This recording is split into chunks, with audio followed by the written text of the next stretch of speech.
mandible comes in and articulates with the cranium too, and it has the mandibular condyles, right? And the mandibular condyles articulate with the temporal bone on the temporal mandibular fossa of the temporal bone underneath. So that's significant.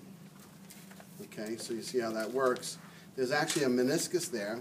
I wish I had my videotape of one of my patients after an accident. We did a MRI cine. They used to do it. Dr. Demadian used to do motion MRIs on video. And we did it with the cervical spine and the jaw. And as she opened the jaw, you see the meniscus dislocate, popping out of joint as she does it. It's pretty amazing stuff. And on her neck, her herniated disc, you could see it moving into the cord and back as she moved ahead. It's amazing stuff. So a lot of times we look at things very statically, but functionally things are different. And the reality is you have to move, you have to weight bear, right? So this joint is significant. And if you've ever heard of TMJ syndrome, it's really the wrong term, by the way. The joint is called the temporal mandibular joint. That's the name of the joint. So TMJ is the name of the joint. TMJ syndrome is something they use for what's called TMD, which is temporal mandibular dysfunction. So that's the proper way of calling TMJ. You know, I have a TMJ. Yeah, everyone has a TMJ, right? So if you want to be more articulate on the job and be accurate in your description of that problem, it's called temporal mandibular dysfunction. And it's not uncommon because, look, the teeth get worked on, the bite goes off. When you lose what's called your normal masticatory glide, see how this can slide back and forth? It doesn't get hung up. If one tooth was lower than the other and higher, it got jammed up in here, you couldn't slide your jaw back. That means your jaw is out of alignment because one tooth is higher than the other when you close it. Kind of like if you had a heel in one shoe and not in the other shoe. Wouldn't your muscles go off? So people get an aberrant function of the jaw because of dental work sometimes. If they don't grind it properly, they don't have the masticatory glide, and it can affect the muscles. Well, what does that mean to you? As we study this and you look at all the nerves that pass through, and then you look at the way the body's designed and for homeostasis and survival, that the TMJ has the highest concentration of pain nerves than anywhere else in your body. This joint surface has the highest density of what's called nociceptors, N-O-C-I, septors, C-E-P-T-O-R-S. That noci is noxious chemicals, and that's what irritates nerves. You know, when you have an injury or a problem, and you go to the doctor, he says, take some anti-inflammatories. Why does he tell you to take anti-inflammatories for pain? Because it's the inflammatory products that are triggering the pain in the nerve. You follow? So the nerve endings get triggered for pain due to noxious chemicals, which would be lactic acid, bradykinin. Many of these chemicals are associated with inflammation. And so this area has the highest concentration of pain nerves to tell you if there's any swelling coming where. Look at the brainstem is right here, to the brain and spinal cord, right? You know, I was in the Marines, and I had a wisdom tooth impacted, and they said I had to have it removed. I said, why do I have to? They said, you cannot go in combat with a wisdom tooth, impacted wisdom tooth, because the pain could be so severe you could be a detriment to the whole platoon. So that's how serious jaw problems and teeth problems are for your health. And you can get infections that go into your brain very easily. So your body's very sensitive to any swelling in that area. It wants to know if there's anything going on there. It wants to know it right away. And then also, look at this spot right here. This is called the EAM. What's that stand for? Anybody know? External auditory meatus, or external acoustic meatus. That's the hole for the nerves coming out for the ear, right? That's your ear canal. And so right there is a great landmark. We use it a lot in many different things in anatomy and healthcare. And then right here is your mastoid process. You know, you can all find your mastoid process, and you can find your EOP. This is the external occipital pudendus in the back. It's like the big knot in the back of the head, those knothead guys, you know, you see the guys with shades, you see the big knot in the back of the head. That's an attachment for muscles, right? That's the EOP. This is the mastoid process. Everybody just take your finger, feel the back of your occipital bone, you can find your EOP. Slide your hand down, and underneath the ear, you'll find your mastoid process. It's a great landmark for you. That's your mastoid process. Now, if you go just anterior to the mastoid process and deeper, you see this thing sticking out? Very sensitive. That's the styloid process. And then there's a very significant thing there. Can I have one of those little stickies? Is there a stick in there? Thank you. So this is the EAM, external auditory meatus. And then this is your mastoid process. And this is your, what's this? Styloid process. And then if you turn them upside down, right where that styloid process is, you see a foramen in between the styloid process and the mastoid process. You see that? Yeah. Which one is that called? Jugular foramen? No. You guys did the work, right? Oh. This is the internal is inside, right? Is that the oval? This is the external, and then this is between the styloid and the mastoid. It is the stylomastoid foramen. Remember that one from your homework? Right. What nerve came out of the stylomastoid foramen? Let's see if everybody just copied it or looked at it. Who didn't just copy it? That's the name straight. The facial nerve comes out there. So the facial nerve is going to come out, and it's going to go out into the face. Right here, it comes out between this space, between the mastoid and the EM. It's coming out and supplying the face. Right? It's a lot of stuff going on there, right? So it can be inflammation. People can have facial problems associated with inflammation around this area.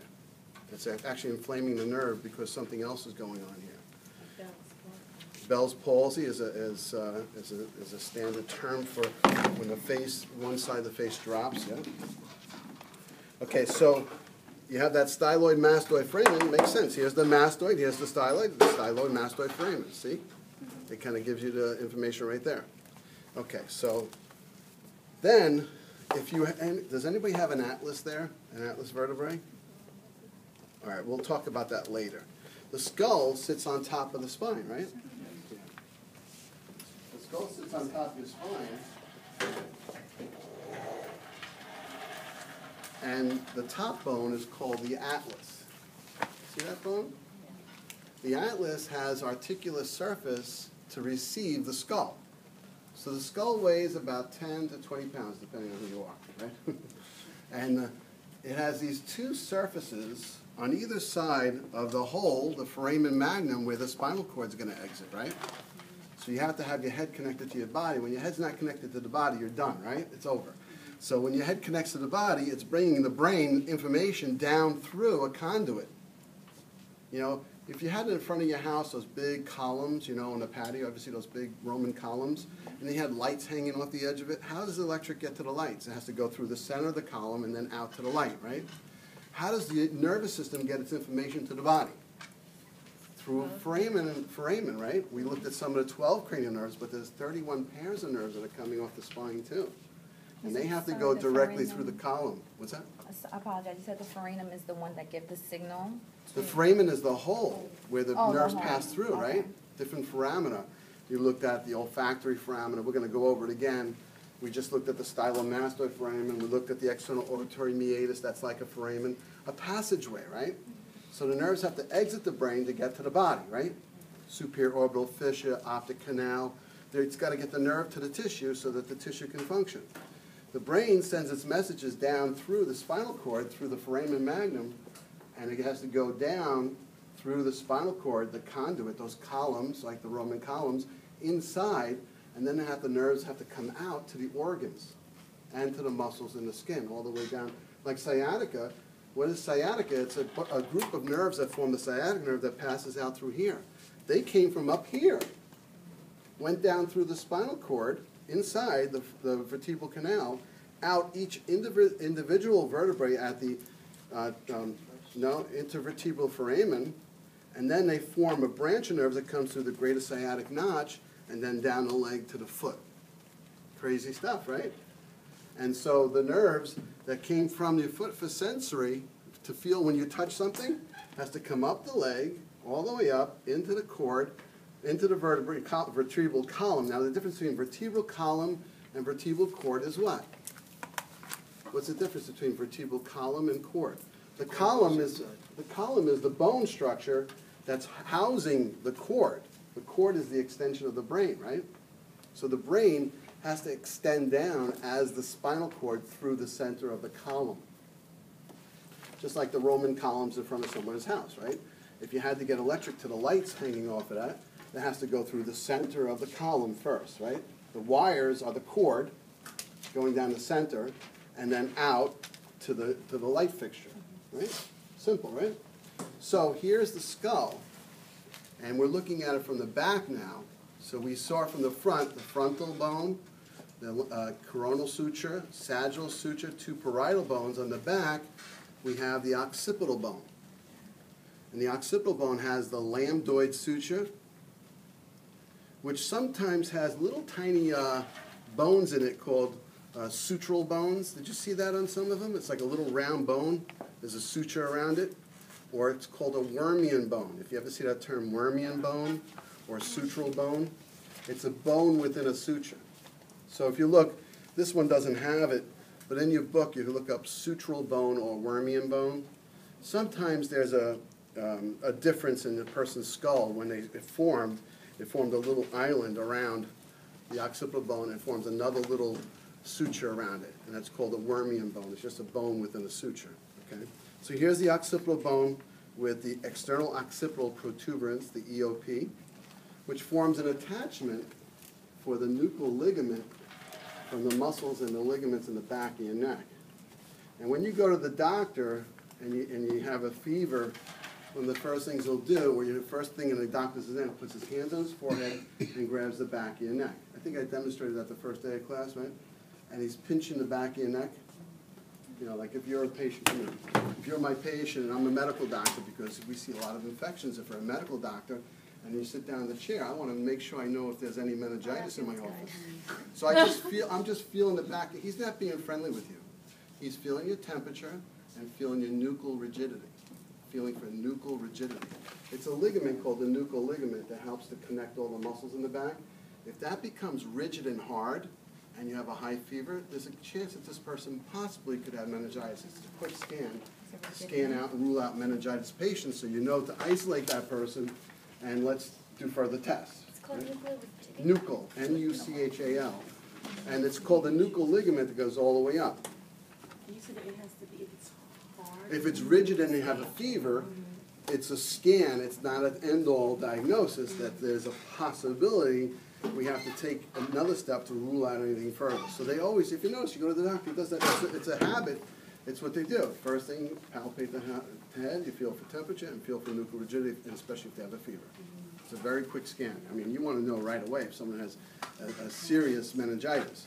So now, the skull sits on top of here and has to attach to the vertebrae. Muscles, ligaments are attaching. We talked about that nuchal ligament. There's many ligaments. You have the foramen magnum, which is the largest foramen in the skull, not the largest foramen in the body. We're going to learn about one down here later, the smooth obturator. And this is the largest foramen in the skull, which is where the brainstem passes through. As soon as it passes through the foramen magnum, it's now called spinal cord. Above it, it's medulla. Just below is called spinal cord.